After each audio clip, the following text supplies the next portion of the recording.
Good morning, Boker Tov, Shabbat Shalom. Sorry we're a little late this morning. We were having some technical difficulties getting the stream going, but we're here for another morning of Shabbat story time.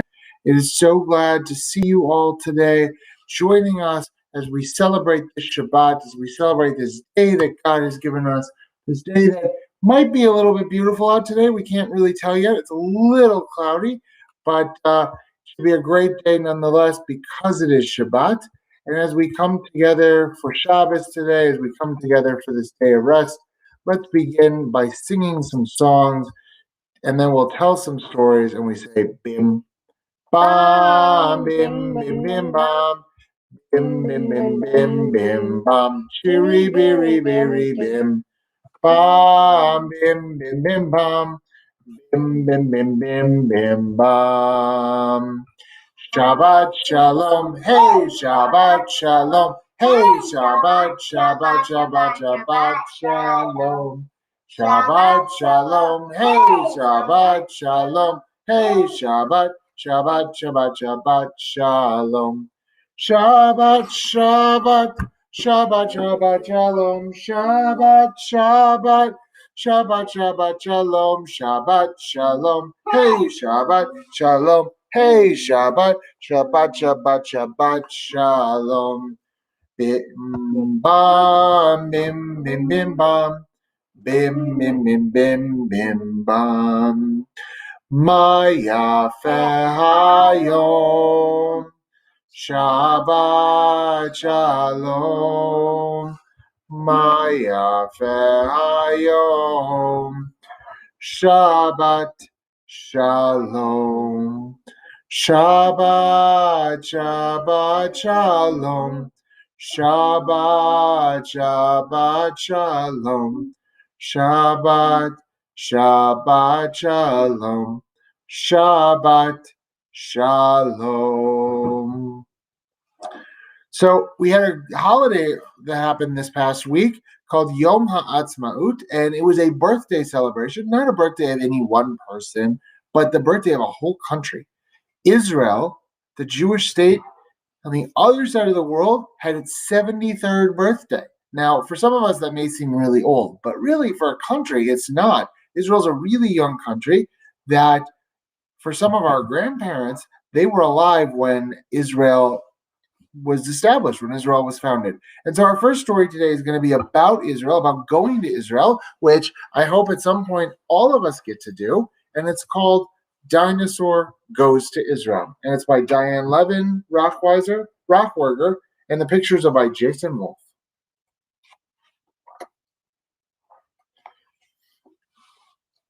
I'm leaving for a visit to Eretz Yisrael. Dino begs to come along. He's wiggling his tail. We climb aboard the airplane. He takes 3 seats and more. He must be very comfy. The whole plane hears him snore. When we land in Tel Aviv, our cousins take us home. Toda Rabbah, I thank them. Dino says, Shalom. We drive around the city and Dino sees the sand.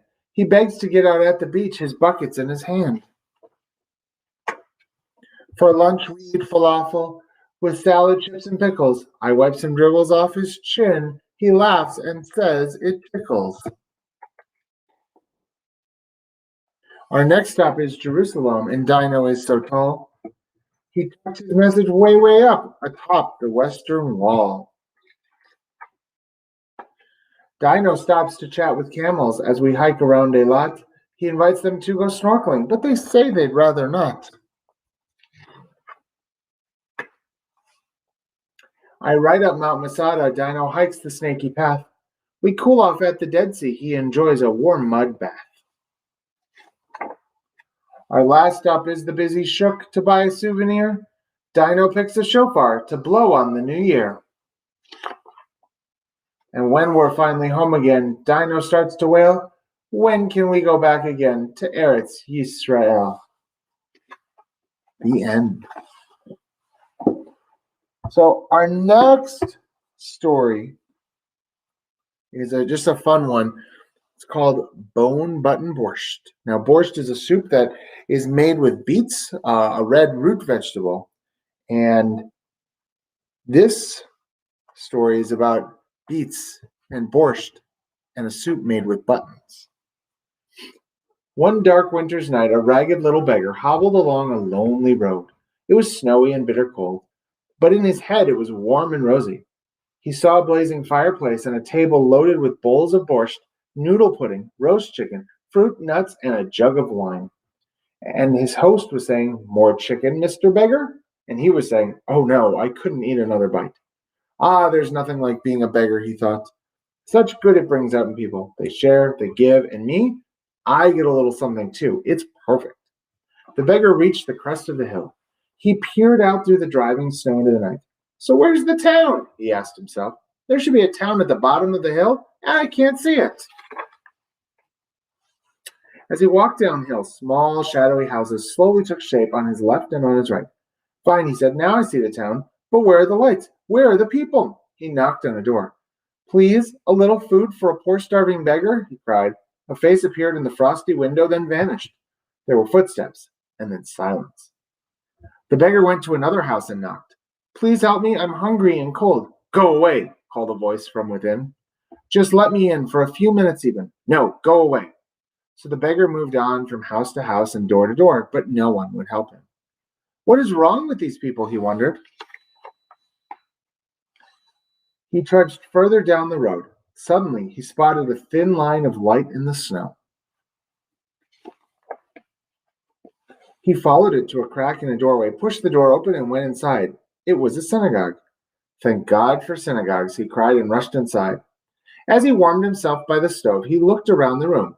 Suddenly, he spotted a man in the shadows. It was the synagogue caretaker, the shamas. "Shalom Aleichem, peace be with you," called the beggar. The shamas didn't answer. Strange, thought the beggar. A glimmer crept into his eye, and the corner of his mouth turned up ever so slightly. He had an idea. He grabbed one of the bone buttons on his coat and tugged. Chick! Off came the button.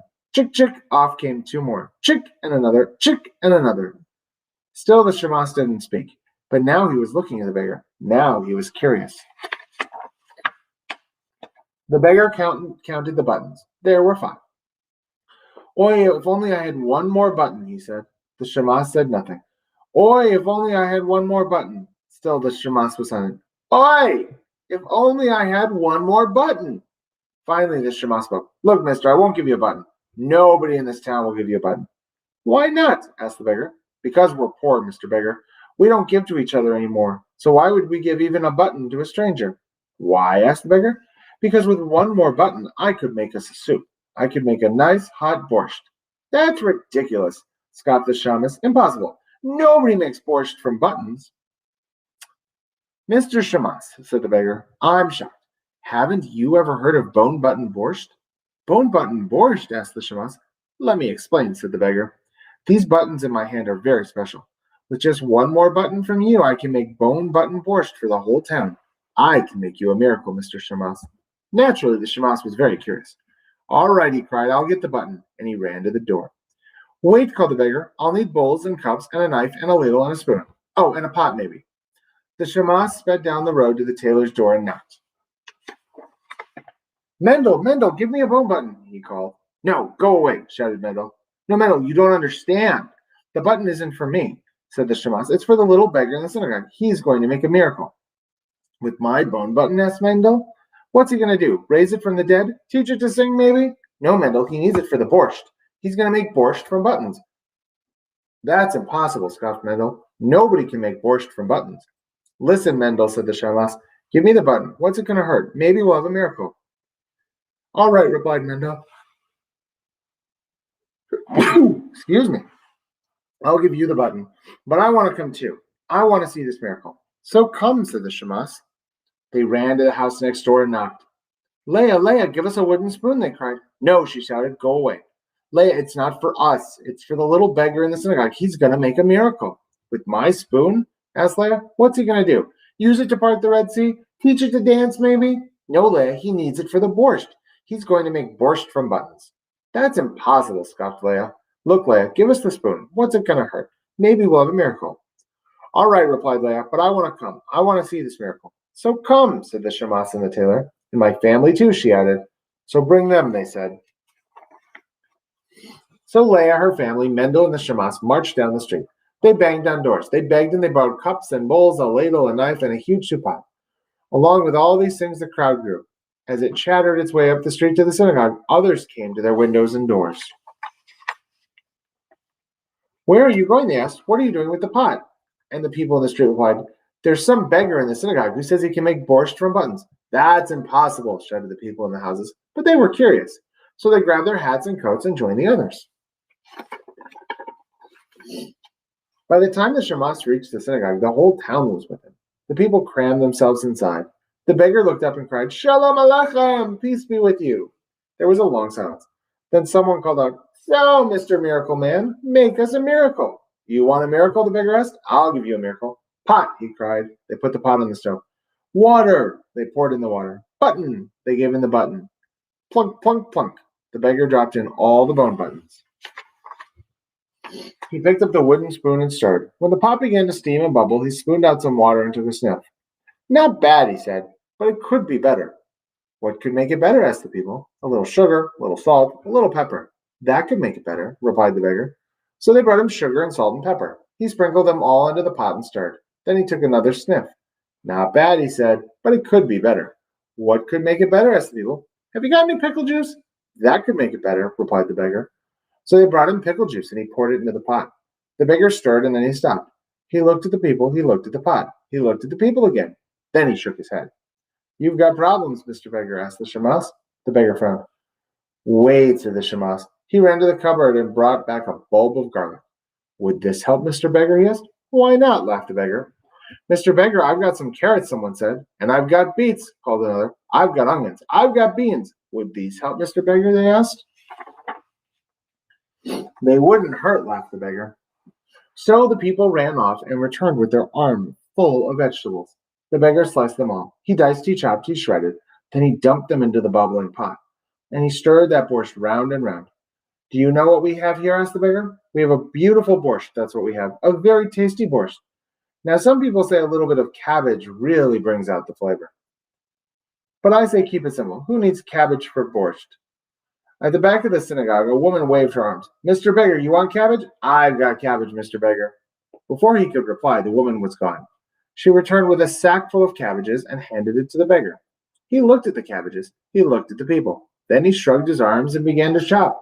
He chopped until every last cabbage had been added to the borscht. The people watched the steam rise from the pot.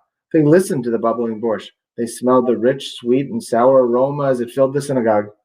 Bellies rumbled, mouths watered, and everyone pressed in closer when the beggar finally ladled some borscht into a cup. It was deep, red, and thick with vegetables. He blew on it. He blessed it. Then he dipped in his spoon and he tasted it. Slurp, slurp, slurp. So, Mr. Beggar, how does it taste? The beggar smiled. Not bad. Who wants to try some? Everyone in the room rushed forward. They snatched cups. They grabbed bowls. Borscht, borscht, borscht, they chanted. The beggar patiently ladled steaming hot borscht into every bowl and cup. Soon, everyone was sipping and slurping borscht. Then the people raised their arms. They rolled their eyes toward heaven, and they cried out, Delicious! Perfectly delicious! This is the best borscht we've ever tasted! The little beggar did it. He made borscht out of buttons. It's a miracle! Then, like magic, bread appeared, and boiled potatoes, and roast chicken and wine. The people ate, and they laughed. They laughed, and they ate. Then they brought out accordions and violins, and they sang and they danced for hour after delightful hour. And when the last slurp of borscht was slurped, the last dance danced, and the last song sung, the Shamas invited the beggar to spend the night at his house. The next night, another family took him in, then another and another. One day, the beggar gathered the townsfolk together to say goodbye. Please don't go, they begged. I must, he said. But your buttons. How can we make borscht without your magic bone buttons? And how can I fasten my coat without buttons? Asked the beggar. How can I keep warm without buttons? So they traded with the beggar. They gave him brass buttons for bone buttons. Then the beggar left, and they never saw him again. The years passed. One by one, the beggar's bone buttons were lost. But it's a strange thing, a wonder perhaps. The townsfolk learned they didn't really need the buttons. They learned to make borscht without them, and they learned to help one another without borscht, even in hard times. That was the real miracle the beggar left behind. The end. It was great seeing you all this morning for our Shabbat morning story time. I've missed you the last 2 weeks, so I'm glad to be back reading stories and singing songs with you on this Shabbat morning. I know Caden is too. And tonight at 7:30, we are going to make Havdalah and say goodbye to Shabbat. I hope you'll join us for our morning service, which begins in just about an hour at 10:30, and then our Havdalah tonight at 7:30. We'll be back here next week at 9:15 for another Shabbat story time. In the meantime, I hope you have a great Shabbat and a great week. And until then, lehitraot. Shalom, Haverim, Shalom, Haverim, Shalom, Shalom, lehitraot, lehitraot, Shalom, Shalom. Goodbye, my friends, goodbye, my friends, goodbye, goodbye, till we meet once again, till we meet once again. Goodbye, goodbye.